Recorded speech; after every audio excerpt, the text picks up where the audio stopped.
अगर आपने अभी तक हमारे चैनल को सब्सक्राइब नहीं किया है तो सब्सक्राइब कीजिए और साथ ही बेल आइकन को क्लिक कीजिए ताकि लेटेस्ट नोटिफिकेशन आप तक पहुंच पाए। हेलो फ्रेंड्स, मैं हूं मेहरबान सिंह लोधी। आज हम डिस्कस करने वाले हैं विज्ञान के एक चैप्टर जिसका नाम है साउंड यानी कि ध्वनि। इस चैप्टर में हम ऐसे कॉन्सेप्ट डिस्कस करने वाले हैं जो एग्जाम में अक्सर पूछे जाते हैं और सारे ही कॉन्सेप्ट एनसीईआरटी बुक पर आधारित होंगे जो मैं पढ़ाने वाला हूं। और इस वीडियो के अंत में 20 क्वेश्चन का एक सेट रखा है जिसमें बहुत महत्वपूर्ण क्वेश्चन है जो अक्सर एग्जाम में आते ही आते हैं। तो आइए शुरू करते हैं इस चैप्टर को। तो सबसे पहले समझते हैं ध्वनि क्या है। ध्वनि एक कंपन या विक्षोभ है जो ठोस, द्रव और गैस में संचारित होता है। यह मनुष्य के कानों द्वारा अनुभव या सुनाई देता है। बात करें ध्वनि की तीव्रता की एसआई मात्रा की तो वो है डेसिबल, जिसको डीबी से दिखाया जाता है। अब शुरू करते हैं इसकी कुछ विशेषताओं को। पहली विशेषता यह है कि यह एक यांत्रिक तरंग है। यह विद्युत चुम्बकीय तरंग नहीं है।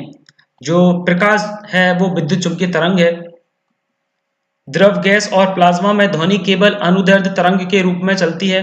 ठोसों में यह अनुप्रस्थ तरंग के रूप में चलती है। तो यहाँ पर एक शब्द दिख रहा होगा नया नया आपको, प्लाज्मा। प्लाज्मा क्या है? ये पदार्थ की चौथी अवस्था है। तो अभी वर्तमान में पदार्थ की 5 अवस्थाएं विद्यमान है जो कि इस प्रकार है। देखिए, पहली है सॉलिड, दूसरी है लिक्विड, तीसरी है गैस, चौथी है प्लाज्मा और पांचवी है बीईसी।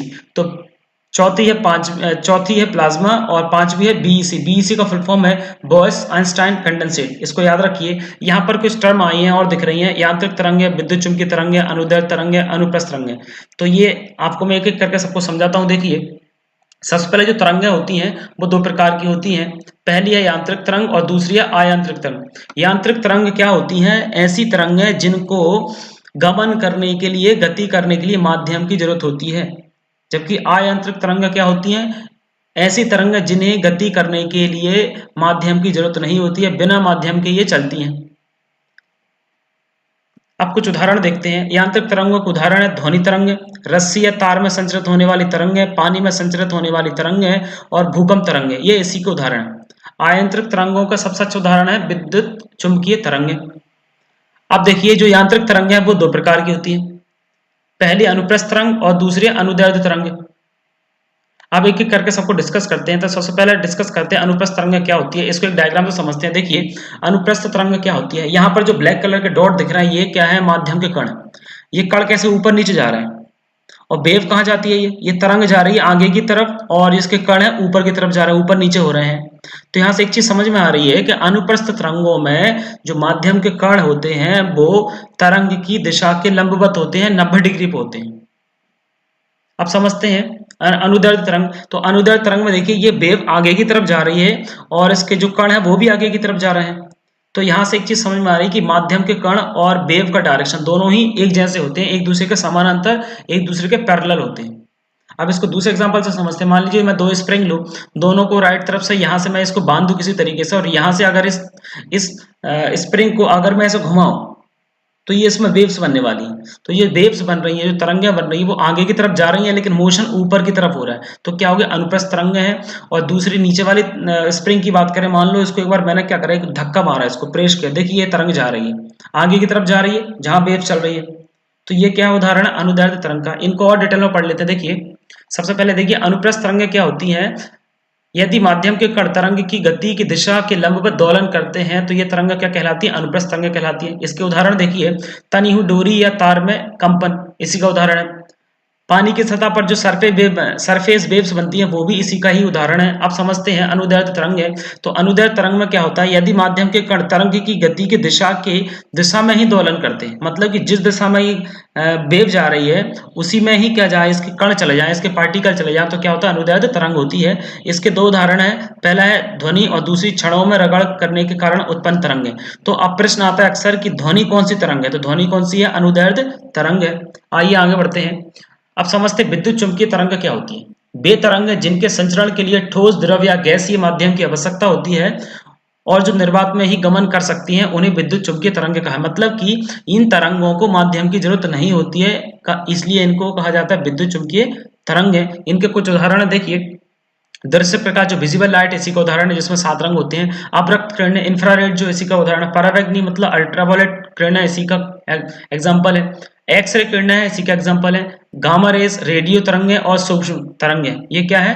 विद्युत चुम्बकीय तरंगें। इनको याद रख लिए। साथ है, चाहे आप चाहो तो इसका स्क्रीनशॉट ले लीजिए। स्क्रीनशॉट ले लीजिए, मैं आगे बढ़ता हूं फिर। ध्वनि की चाल, अब देखते हैं ध्वनि की चाल किस किस पदार्थ में कैसी होती है। तो ध्वनि की चाल जो है सबसे ज्यादा होती है ठोसों में, फिर द्रव में और फिर गैस में। अब इसको समझने की एक टर्म समझना पड़ेगा। क्या समझना पड़ेगा? इलास्टिसिटी। तो आइए समझते हैं इलास्टिसिटी क्या होती है। इलास्टिसिटी को ऐसा समझते, मान लीजिए ऑब्जेक्ट है और इसको दोनों तरफ से प्रेस करें तो क्या होगा, ये थोड़ा सा हल्का सा कम हो जाएगा, ये दब जाएगा, छोटा हो जाएगा। तो ऐसा पदार्थ जिसको दबाने से क्या हो जाता है, छोटा हो जाता है, और इसको फिर इसको छोड़ दे तो वैसा का वैसा बन जाएगा ये। तो इस प्रॉपर्टी को कहा जाता है इलास्टिसिटी। तो अब देखिए, जो पदार्थ ज्यादा दबता है दबाने पर, तो उसकी इलास्टिसिटी क्या होती है, कम होती है। ध्यान रखिए, इलास्टिसिटी कम होती है। और ऐसे पदार्थ जो बहुत कम दबते हैं, ज्यादा प्रेशर देने पर भी कम दबते हैं, उनकी इलास्टिसिटी ज्यादा होती है। तो ठोस है वो कम दबते हैं, द्रव दब जाते हैं, और गैस तो बहुत ज्यादा दब जाते हैं। तो यहाँ पर सबसे ज्यादा जो इलास्टिसिटी है वो ठोस की है, फिर द्रव की है, फिर गैस की है। इसको आप लोग याद रखिए। अब देखिए, जो वायु का जो वेग है वो कितना है, 343 मीटर पर सेकंड है। कब? 20 डिग्री सेल्सियस पर, या इसको बोलते हैं एनटीपी, मतलब नॉर्मल टेम्परेचर प्रेशर पर। अब देखते हैं ध्वनि की चाल को प्रभावित करने वाले कारक। ध्वनि की चाल को प्रभावित करने वाले कारकों में देखिए, पहले दाब हो गया, तापमान हो गया, आर्द्रता हो गई, ध्वनि की जो वेग है और ध्वनि का घनत्व, ये इसको प्रभावित करते हैं। अब इनको एक एक कारक को एक एक करके देखते हैं। देखिए यहाँ पर क्या है, दाब है। दाब को अगर बढ़ाया जाए या कम किया जाए तो उस पर ध्वनि के वेग पर कोई परिवर्तन नहीं होगा। फिर से बता रहा हूं मैं, दाब को बढ़ा दें या कम कर दें तो ध्वनि के वेग में कोई परिवर्तन नहीं होगा।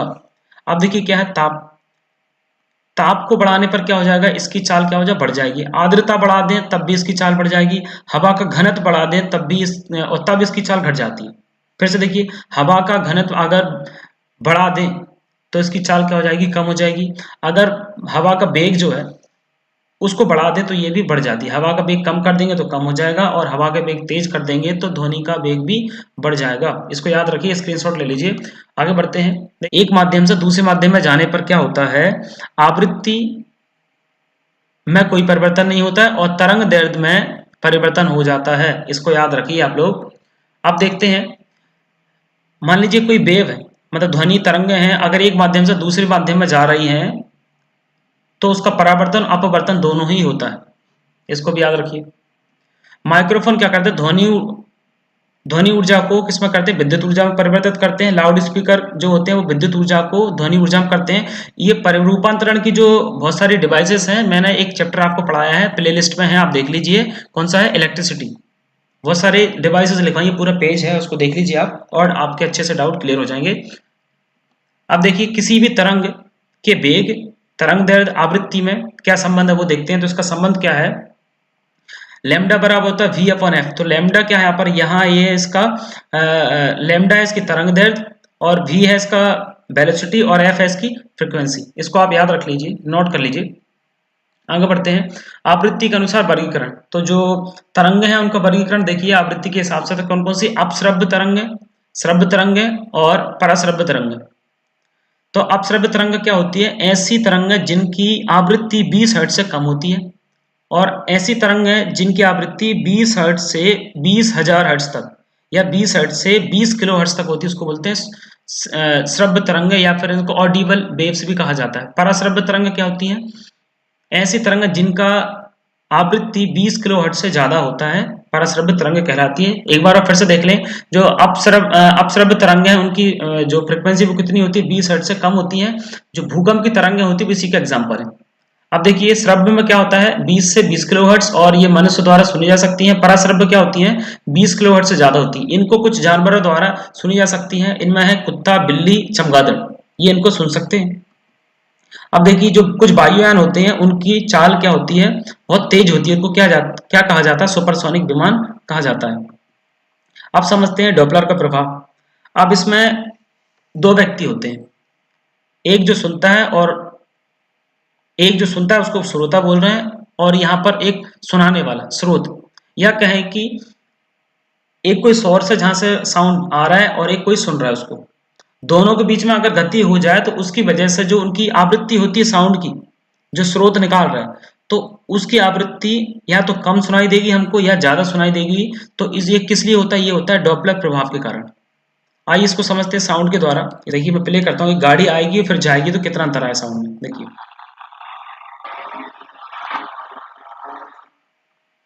एक बार और सुनते हैं इसको।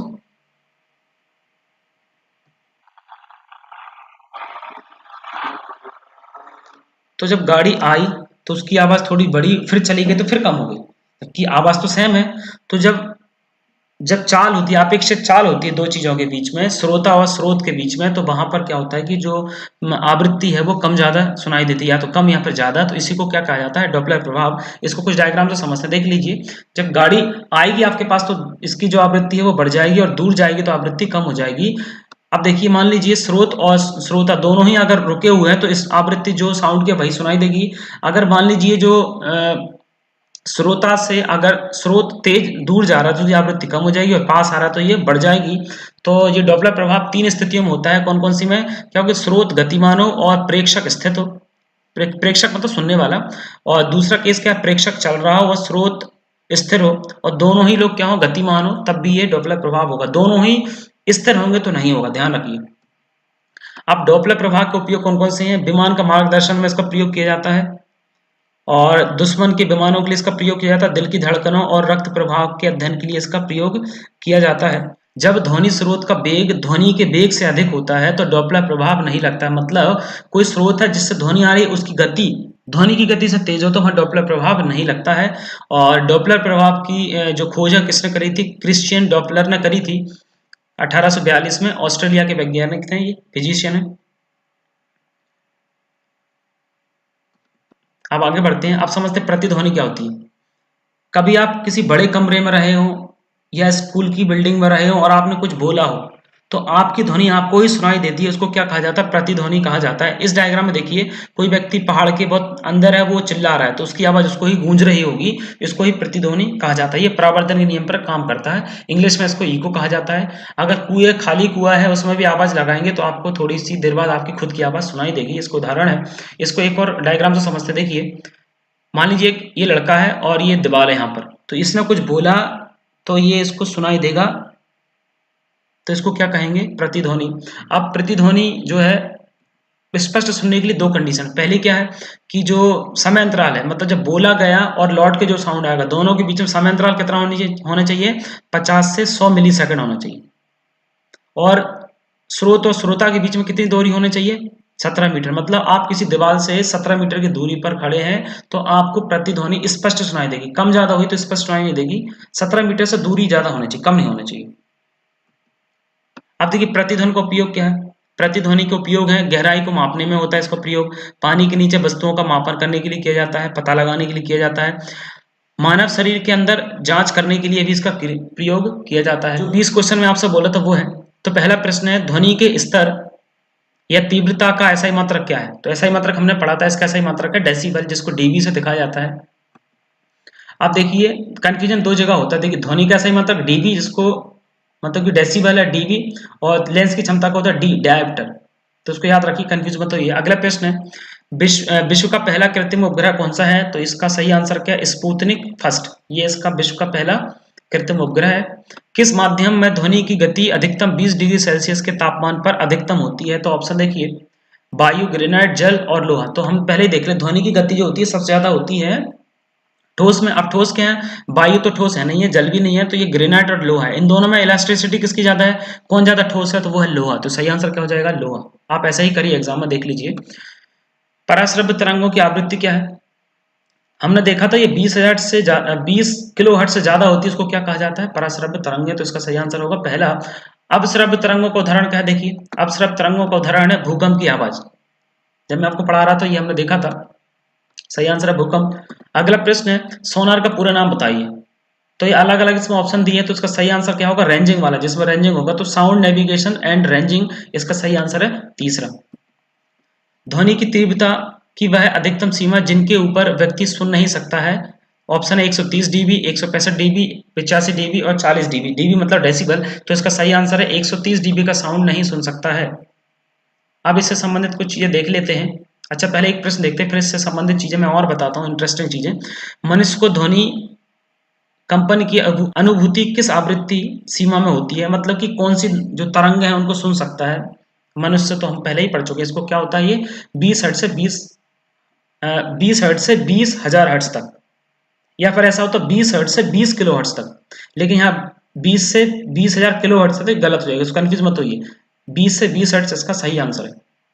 अब देखते हैं ध्वनि की तीव्रता से कुछ संबंधित चीजें। देखिए, जो 45 डीबी की तीव्रता है वो हमारे लिए सुनने के लिए सर्वोत्तम है मनुष्य के लिए। अगर 75 डीबी से ज्यादा की आवाज मनुष्य ज्यादा देर तक सुनता है तो वो उसके लिए हानिकारक होती है। और 85 डीबी से ज्यादा की तीव्रता अगर 8 घंटे से ज्यादा व्यक्ति सुने तो वो बहरा हो सकता है। और 150 डीबी से ज्यादा की सुनेगा तो पागल हो जाएगा। और 113 डीबी की जो ध्वनि है वो किससे निकलती है, डीजे साउंड, जो डीजे बजते हैं शादी ब्याह में उसमें ये निकलती है, जो कि खतरनाक होती है। शिकार परभक्षियों या बाधाओं का पता लगाने के लिए चमगादड़ अथवा डॉल्फिन किस परिघटना का प्रयोग करती हैं, तो ये क्या करती हैं, प्रतिध्वनि स्थिति निर्धारण मेथड का प्रयोग करती हैं पता लगाने के लिए। अगला प्रश्न है, चंद्रमा पर धरातल से दूर विस्फोट सुनाई नहीं देता। मतलब कहने का ये है कि चंद्रमा पर कोई विस्फोट हो जाए तो वो सुनाई क्यों नहीं देता है। तो पहला ऑप्शन है वायु की अनुपस्थिति के कारण चंद्रमा, दूसरा ऑप्शन है चंद्रमा का गुरुत्वाकर्षण का होने के कारण, ध्वनि तरंगों की तीव्रता कम होने के कारण, उपयुक्त में से कोई नहीं। तो देखिए, चंद्रमा पर वायुमंडल नहीं है प्रॉपर, तो वायुमंडल नहीं है तो वह माध्यम नहीं है, माध्यम नहीं होगा तो ध्वनि चलेगी कैसे। अगर कोई विस्फोट होता है मतलब ध्वनि, तो वो चल नहीं पाएगी। सही आंसर क्या हो जाएगा, पहला ऑप्शन, वायु की अनुपस्थिति के कारण। अगला प्रश्न, रडार की कार्य प्रणाली किस सिद्धांत पर काम करती है। देखिए, तो ये डॉपलर प्रभाव नहीं है, रमन प्रभाव नहीं है, रेडियो तरंग नहीं, तो इसका सही आंसर क्या है, रेडियो तरंगों का परावर्तन। रडार में क्या होता है कि जब तरंग जाती है और लौट के आती है तो वह परावर्तित होकर आती है, उससे हमको पता चलता है कि कोई वस्तु कितनी दूर है। देखिए अगला प्रश्न है, पराश्रव्य तरंगे मनुष्य द्वारा सुनी जा सकती हैं, नहीं सुनी जा सकती हैं, कभी नहीं सुनी जा सकती, इनमें से कोई नहीं। इसका सही आंसर क्या होगा, नहीं सुनी जा सकती हैं।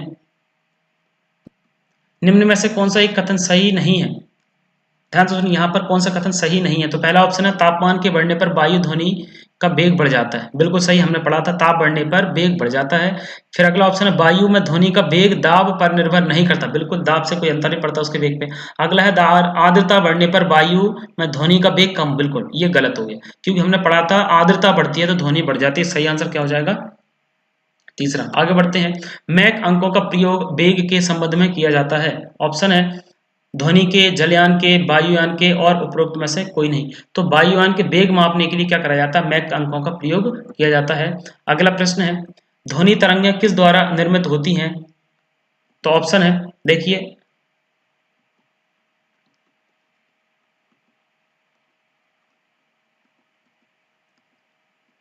प्रश्न क्या है, ध्वनि तरंगें किस प्रकार के द्वारा निर्मित होती हैं। तो ऑप्शन है रेखीय गति, घूर्णन गति, वस्तुओं के कंपन। अगला प्रश्न है, ध्वनि तरंगें किसके द्वारा निर्मित होती हैं। ऑप्शन है रेखीय गति, घूर्णन गति, वस्तुओं के कंपन, संक्रमणकालीन गति। तो हमने देखा ध्वनि तरंग वो क्या कंपन से उत्पन्न होती है, तो इसका सही आंसर क्या होगा, तीसरा। अगला प्रश्न है, ध्वनि का संवेग हमारे मस्तिष्क में लगभग कितने समय तक रहता है। मतलब किसी ने कुछ बोला तो उसका जो इम्पैक्ट है साउंड का वो कितनी देर तक रहेगा। ऑप्शन है देखिए इतने, तो इसका सही आंसर क्या है, चौथा, मतलब कि 0.1 सेकंड तक हमारे दिमाग पे इम्पैक्ट रहेगा ध्वनि का, उससे ज्यादा नहीं। अगला प्रश्न है, लंबवत एक इकाई क्षेत्र के माध्यम से प्रति सेकंड ध्वनि ऊर्जा पारित होती है, उसे क्या कहा जाता है। ऑप्शन है तीव्रता, आवृत्ति, आयाम और गुणवत्ता। मतलब कि प्रत्येक इकाई क्षेत्रफल जो इंटेंसिटी है लाइट की उसको क्या कहा जाता है, तो उसको बोला जाता है तीव्रता। तो इसका सही आंसर होगा पहला। अगला प्रश्न है, क्रिस्टल की संरचना का निर्माण करने के लिए निम्नलिखित में से किसका उपयोग किया जाता है। मतलब जो क्रिस्टल है उसकी संरचना देखने के लिए किसका प्रयोग किया जाता है, तो इसका सही आंसर है क्या है, एक्सरे। आप देखिए क्रिस्टल जो होते हैं उसमें किस किस का प्रयोग किया जाता है। पहला है एक्सरे, न्यूट्रॉन और इलेक्ट्रॉन डिफ्रैक्शन टेक्निक का प्रयोग किया जाता है, तो इसको भी याद रख लीजिए। स्ट्रक्चर नापने के लिए इस टेक्निक का प्रयोग किया जाता है, खासकर एक्सरे का। अगला प्रश्न है, ठोस में ध्वनि की गति क्या है। अब ऑप्शन देखिए, गैस से 10 गुना, गैस से 20 गुना, गैस से 15 गुना, माफ कीजिए 5 गुना, गैस से 15 गुना। अब इसका सही आंसर क्या है, 15 गुना। कैसे, देखिए जो एयर में स्पीड होती है साउंड की वो होती है 343 और वाटर में होती है 1480 और जो लोहा है उसमें कितनी होती है 5120। लोहा मतलब ठोस, तो इसका अगर 15 का गुणा करें तो कितना प्राप्त होगा, लगभग 5120। तो ये इसका क्या हो गया, 15 गुना। तो आंसर क्या हो जाएगा, चौथा ऑप्शन। अगला प्रश्न है, निर्वात से कौन सी तरंगों को प्रेषित नहीं किया जा सकता, मतलब कि निर्वात में कौन सी तरंगें नहीं चल पाती हैं। तो ये तो हम पढ़ चुके हैं, कौन सा, ध्वनि। अगला प्रश्न है, हवा में ध्वनि की गति किस पर निर्भर करती है। ऑप्शन देखिए, रासायनिक स्थिति, भौतिक स्थिति, पिच। ये घुमा के पूछा गया। अब हमने देखा था कि ध्वनि को प्रभावित करने वाले कारक कौन कौन से, दाब हो गया, ताप हो गया, वायु का वेग हो गया, वायु का घनत्व हो गया, ये सब चीजें पढ़ी थी। ये क्या है, ये जो है वातावरण की फिजिकल कंडीशन है, मतलब भौतिक स्थितियां हैं। तो इसका सही आंसर क्या होगा, भौतिक स्थिति। तो देख लीजिए, temperature, pressure, humidity, gas mixture के ये दो इफेक्ट हैं, वो डेंसिटी को कम ज्यादा करते हैं, तो उसी से उसका वेग प्रभावित होता है। तो ये प्रश्न हो गए 20। अगला प्रश्न है, चमगादड़ रात के अंधेरे के दौरान उड़ान भर सकते हैं और शिकार भी कर सकते हैं, यह क्यों। ऑप्शन है, उनकी आंखों की पुतली बड़ी होती है, उनकी रात्रि दृष्टि बहुत अच्छी होती है, प्रत्येक पक्षी है कर सकता है, वे अल्ट्रासोनिक तरंगों को पैदा करते हैं और इनके द्वारा निर्देशित होते हैं। तो इसका आंसर मैं आपको नहीं बता रहा हूं, मैं इसका आंसर अगले लेक्चर में बताऊंगा। आप मुझे कमेंट करके बताइए कि इसका सही आंसर क्या है। हो सकता है मैं कमेंट में आपका इस आंसर दे दूं, सही आंसर क्या है। बाकी अगले जो लेक्चर होगा उसमें तो मैं डिस्कस करने ही वाला हूं। अगर आपको लग रहा है कि मैं मेहनत कर रहा हूं तो चैनल को लाइक करिए, सब्सक्राइब करिए और शेयर जरूर कर दीजिए आपके दोस्तों को। अगर आप चाहते हैं इस लेक्चर का आपको पीडीएफ प्राप्त हो तो उसके लिए आप टेलीग्राम चैनल ज्वाइन कर लीजिए। टेलीग्राम चैनल का नाम है मेहरबान सर, इस बिना स्पेस के। और यूट्यूब चैनल तो है मेहरबान academy. Thank you for watching.